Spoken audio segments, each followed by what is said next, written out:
पावसाने हजेरी लावल्याने खेड तालुक्यातील पश्चिम भागात भात उत्पादक शेतकऱ्यांनी विविध जातीच्या पिकांच्या भात लागवडीला सुरुवात केली आहे। भात लावणी करताना लोकगीते किंवा भलरीच्या तालावर केली जात आहे।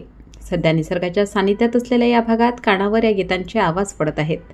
पत्रकार सुषमा शांताराम शिंदे नेहरकर या आंबोली येथील आपल्या शेतात विविध प्रजातीचे भात पीक घेत आहेत। त्यांच्या शेतात कोळे गावातील आदिवासी ठाकर समाजातील शेतमजुरांनी भात लावणी केली। यावेळी लोकगीतांच्या तालावर आदिवासी महिला भात लावणी करत होत्या। या लोकगीतांमध्ये जंगलातील रानभाज्यांचा अनन्यसाधारण महत्त्व असल्याचे जाणवले। करटुली ही रानभाजी अत्यंत पौष्टिक व भरपूर न्यूट्रिशन व्हॅल्यू असलेली भाजी आहे। कोळे गावातील विसांबावाडीतील सुरेश पार्थी यांनी गायलेल्या लोकगीतातून करटुली भाजीचे वर्णन केले। चंदनपुरी गेल हिरव कारलू कारलू चंदनपुरी गेल हिरव कारलू कारलू चंदनपुरी गेल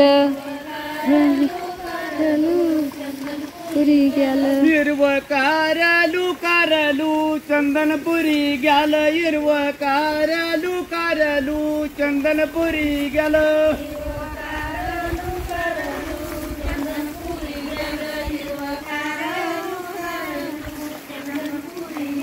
तिथं रातो जी दामाजी सोनार तिथं रातो जी दामाजी सोनार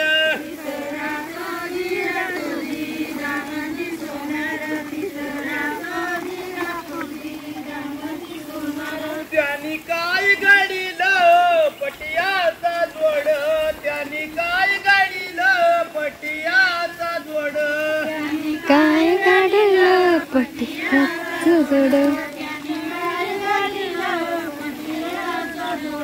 पट्या घालोनी घालोनी